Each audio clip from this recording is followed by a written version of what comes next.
안녕하세요. 맘때입니다. 오늘은 영어 1, 그 다음 2에 어떤 보고서로 주제 혹은 진짜 과사특에 어떤 수행평가 주제로 쓸 수 있는지 인문계열 방송을 시작합니다.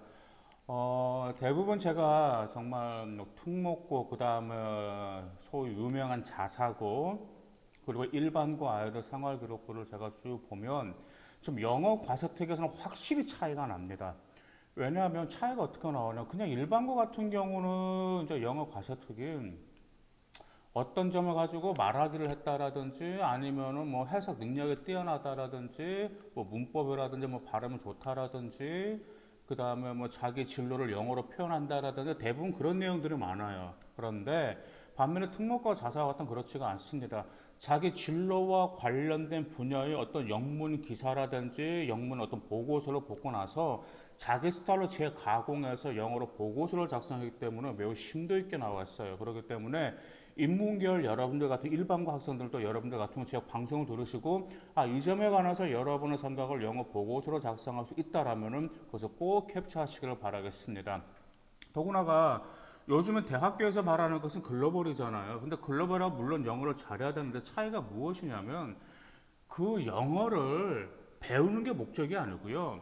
자신의 꿈을 이루기 위해서 영어를 하나의 도구로 삼아서 어떤 뭐 해외의 뭐 어려운 어떤 뭐 자기 진로와 관련된 보고서를 읽고 해석할 수 있는 그런 능력, 또 융합하는 능력, 그런 점들을 굉장히 높이 평가하고 있다는 점을 기억하시 기 바라겠습니다.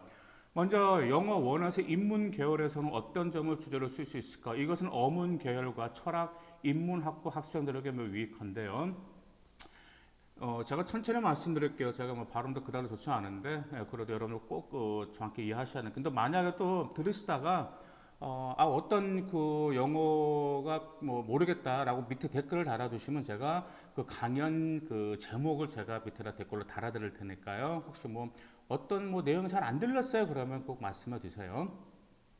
먼저 테드 강사 중에 이제 테드 강연에 에릭 베리지라는 테드 강연이 있습니다. 근데 그 강연 주제가 Why Tech Needs the Humanities라는 표현으로서 기술이 인문학이 필요한 이유란 뜻이거든요. 그래서 Why Tech Needs the Humanities를 강연을 들으시고 나서 인문학이 필요한 이유와 인문학의 사회와 경제에 미치는 영향에 대해서 조사하는 것. 이거 매우 좋죠. 그래서 이 테드 강연을 가지고 여러분들 진로 역량을 드러낼 수 있습니다.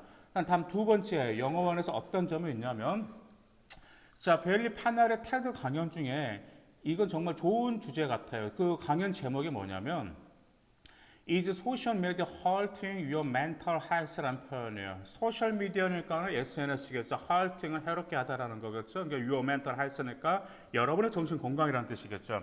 그래서 이것을 시청한 후에 이제 강연자가 말하는 소셜 미디어가 정신 건강에 끼치는 영향은 무엇인지, 그리고 안전한 소셜 미디어 사용 수칙이 무엇인지에 관해서 조사하는 보고서. 이건 정말 여러분의 좀 뭐랄까 사회적인 문제의 인식력이 좀 빠르다라는 것을 보여줄 수 있는 하나의 주제가 됩니다. 그래서 이것도 글로벌 학부라든지 문화 인류 및 컨텐츠 학과, 어떻게 보면 또 이것은 또한 교육 계열 학생들에게도 매우 좋은 소재 중에 하나라고 볼 수 있겠죠. 그 다음에 이 주제는 정말 좋습니다. 아기상어 아시죠? 아기상어. 아기상어 굉장히 좀 유명한데, 이 아기상어는 북미의 고전 동요 베이비 샤크를 유아들의 눈높이에 맞게 각색한 상어 가족이에요. 한국에서. 그러면 자, 이걸 보시고 요즘 한국 캐릭터 한류 열풍도 있지만 한국 캐릭터의 열풍도 상당합니다. 그래서 한국 캐릭터가 세계에서 떠오르고 있는 아기 상어의 열풍 인기 요인을 분석하고 한류와 연결지어 조사하는 것. 이건 정말 문화인류 뭐 컨텐츠 학과라든지 문화 창작학과 학생들에게 매우 좋은 주제 중에 하나입니다. 그 다음에 이제 코로나19, 네. 코로나19와 연관지어서 우리가 조사할 수 있는 보고서 중 하나가 있는데 바로 흑사병입니다. 여러분들 아시다시피 흑사병은 14세기 유럽에서 7,500만에서 2억 명의 목숨을 앗아갔던 정말 아주 매우 정말 역사적 기록에 남는 그런 무서운 병이죠.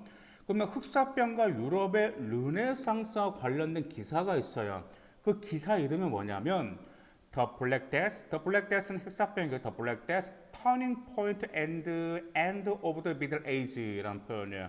그러니까 말씀드리면 The Black Death, Turning Point and End of the Middle Ages라는 표현인데 이것은 우리말로 이제 흑사병이 터닝 포인트가 됐다라는 점과 그리고 중세기가 끝났나 이런 그 제목이거든요. 그래서 이걸 읽고 나서 코로나19와 상황과 연관지어서 코로나19가 끝나고 나서는 과연 어떻게 변했을 것인가 그죠? 왜냐하면 흑사병이 끝나고 나서 중세기가 끝날 것인가라는 기사잖아요. 그러면 코로나가 끝났다면 어떤 시대가 올 것인가 그 점에 관해서 조사하는 거 정말 이것은 매우 심도 있는 거고 여러분의 심화 능력도 보여줄 수도 있는 반면에 사고의 깊이도 보여줄 수 있는 주제 중에 하나가 될 수 있겠죠.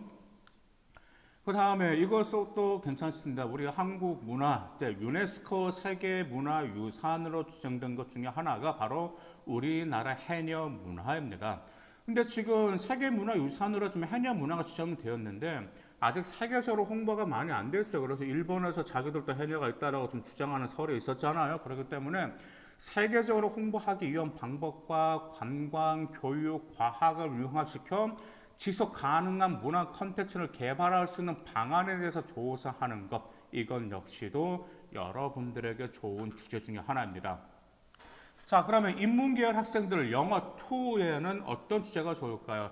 제가 영어 1과 영어 2를 연달아 방송하는 게 그 이유가 있습니다. 왜냐하면 학교마다 차이가 있거든요. 이제 진로 선택 과목으로 해서 어떤 고등학교 같은 경우는 고등학교 2학년 1학기 때 영어 1을 하고 고등학교 2학년 때 영어 2를 하는데 반면에 어떤 고등학교는 고등학교 3학년 때 영어 2를 하는 학교도 있습니다. 그렇기 때문에 2학년 때 3학년 때도 하나씩 보고서가 들어가야 되기 때문에 저 방송을 들으시면서 영어 1에서 쓰실 보고서, 영어 2에서 쓰실 보고서를 여러분들이 적당한 것을 필기하시기 바라겠습니다. 자, 인문계열 영어 2에서 하나 또 이것도 여러 가지가 있는데, 자, 철학, 인문, 특히 종교, 그다음 어문계열, 인문학 계열 등은 어떤 주제가 있을까요? 자, 로버트 윌든거의 테드 강연에 What makes a good life? Lessons from the long study on happiness라는 게 있습니다. What makes a good life? 좋은 인생, good life, 멋진 인생. 근데 lesson 배워라는 건데 가장 큰 해피니스는 행복에 관한 거예요. 그래서 이 강연은 정신적, 육체적으로 건강한 삶을 살기 위해서 필요한 것과 좋은 관계가 무엇인지 조사하는 보고서를 작성하시는 겁니다. 그래서 여기서 행복이 무엇인지, 행복으로부터 뭘 배울 수 있는지, 그 다음에 가장 좋은 인생이 무엇인지 그 점. 그렇기 때문에 이 주제 같은 경우가 바로 철학, 인문, 종교, 그 다음에 뭐 인문학 분야라든지 복지 계열 같은 경우도 나쁘지 않겠죠. 그 다음에 이것도 정말 좀 요즘 핫 이슈가 될 수 있습니다. 요즘에 와서 제가 전에 말씀드린 게 있었는데, 항상 모든 보고서 주제를 선택을 하실 때 수행평가 주제 같은 경우로 수행하실 첫 번째가 사회가 공감할 수 있다라는 점. 그 점에 가장 큰 메리트죠. 그 다음에 요즘 이슈가 되고 있는 것 중 하나, 그런 것들이 가장 좋은 것 중 하나인데 바로 언론입니다. 요즘에 언론 장악이라는 표현을 정말 심심치 않게 방송과 그 다음에 정치계에서 그런 말들을 좀 들르고 있잖아요. 자, 그럼 그 점과 관련해서 우리 어떤 보고서가 들어갈 수 있을까요? 먼저 자, Freedom of the Press Foundation이라는 그 단체가 있어요. 근데 그것을 공동 설립자 누가 있냐면 트레버 팀이 공동 설립자 중에 한 명이에요. 근데 이 공동 설립자 트레버 팀이 테드 강연에서 이러한 주제로 강연을 합니다. 그 주제는 How free is our freedom of the press라는 단어예요. 그래서 how free, 얼마나 자유를 줘야 되냐 그 말이에요. 누구의? 언론에게 그 말입니다. Our freedom of the press. 프레스는 언론이잖아요. 그럼 이것을 시청하시고 나서 미국의 수정헌법 제1조는 원래 언론이 대중이 알아야 하는 비밀 정보를 보도하는 권리를 보장하고 있어요. 미국 수정헌법 제1조는. 그런데 이게 언제부터 그 압박하기 시작하게 되는 바로 미국의 9.11 테러 사건, 아주 유명한 사건이죠. 미국의 9.11 테러 이후 미국 정부의 감시는 내부 고발자들의 국가 안보에 관련한 모든 정보를 보도하는 것을 더 위험하게 만들어버렸죠, 분위기를. 자, 그러면 이 강연을 듣고 나서 언론의 자유는 얼마나 보장되어야 하는지 조사를 하는 겁니다. 당연히 모든 국민은 알 권리가 있단 말이에요. 근데 알 권리가 있는 반면에 국가의 존엄, 국가의 위험성을 빠뜨릴 정도로 만들 그러한 보도를 한다. 내밀 어떤 중요한 어떤 뭐 내밀 아주 기밀 나 저기 알아 나 다른 나라가 알지 못할 때까지 보도해야 될까지 자유를 줘야 되나 이 점에 관한 게 바로 How free is our freedom of the press입니다. 그래서 이 강연을 들으시고 나서 이 점에 관해서 조사하는 거 매우 유리하겠죠. 정말 이전 같은 경우는 뭐 지금 많은 학생들 좀 보고서를 많이 좀 쓰고 있는 학생들 종종 있습니다. 그죠? 그런 점들. 자, 그 다음에 고고학과, 사학과, 그 다음 문화 인류학과. 우리 고고학과, 사학과 학생들은 정말 뭔가를 좀 쓰고 싶어 해요. 더구나 좀 사학과가 인기가 좀 많죠. 그러나 고고학교 인기가 계속 올라가고 있습니다. 그래서 10년, 20년 전에 비해서는 굉장히 인기가 올라가고 있는데, 자, 어떤 보고서가 있냐면, 지금 오늘날 고고학자와 엔지니어 팀이 이렇게 합쳤어요. 그래서 고고학자와 엔지니어 팀은 미래 세대를 위해서 수중 사이트 보호 위해 놀라운 신기술을 개발한다. 수중 사이트라니까는 바다에서 깊은 곳 있잖아요. 그래서 바다에서 깊은 곳에는 바다랑 아마 염분이 있다 보니까 아무래도 뭐가 있겠죠? 부식이 되고 그다음 세월이 흐르면서 그 흔적이 사라질 수가 있단 말이에요. 그렇기 때문에 어떤 물 속에 있는 아주 깊은 곳에 있는 것을 보호 위해서 놀라운 신기술을 개발하게 됩니다. 근데 이 다큐멘터리인데 그 다큐멘터리 제목이 뭐냐면 Most Amazing Cities Found Underwater입니다. 그러니까 Most Amazing City 정말 놀라운 도시가 발견돼서 어디에서 Underwater 수중 물속 안에서 이것을 시청하고 나서 이 다큐멘터리에서 이야기하는 9개의 수중 도시가 나와요. 지금 현재. 그래서 이 9개의 수중 도시와 보존하기 위한 노력을 조사하고 신기술이 고고학에 미치는 영향의 유래와 조사를 하는 것 보고서 이거 매우 고고학과 사학과 학생들에게 강추하는 바입니다. 자, 그 다음에 이것은 이제 뭐 우리 인문계열에 적합하다면 다 쓸 수가 있는 주제 중에 하나입니다. CNBC의 영상 중에 자, 이런 제목이 있습니다. 그 영상에 어떤 주제가 있냐면 Why Finland and Denmark are happier than the US라는 그런 방송이 있어요. 이것은 왜 미국보다 핀란드와 덴마크가 더 행복하냐라는 주제의 방송입니다. 자, 그럼 이 방송 시청하고 나서 영상에서 말하는 행복이 필요한 요건이 무엇인지 조사하고 거기서만 조사하면 안 되겠죠. 당연히 무엇이 필요하겠죠? 적용점이 필요하겠죠. 어떻게 적용해야 될까요? 우리나라와 비교하고 우리나라의 행복 지수를 높이기 위한 방안에 대해서 개인적, 사회적, 국가력 수준, 개인적, 사회적, 국가력 수준 이 세 가지로 구분하여 조사하는 보고서도 인문계열 학생들에게 매우 좋은 주제 중에 하나입니다.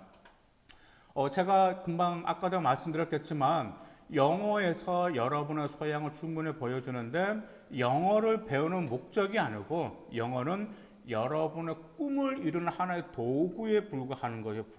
그렇기 때문에 여러분의 진로와 관련된 제가 정말 많이 좀 주제를 말씀드렸었잖아요. 그 주제에 관련해서 여러분의 영어 능력도 향상시킬 수 있었다라는 점을 꼭 어필하시길 바라겠습니다. 감사합니다.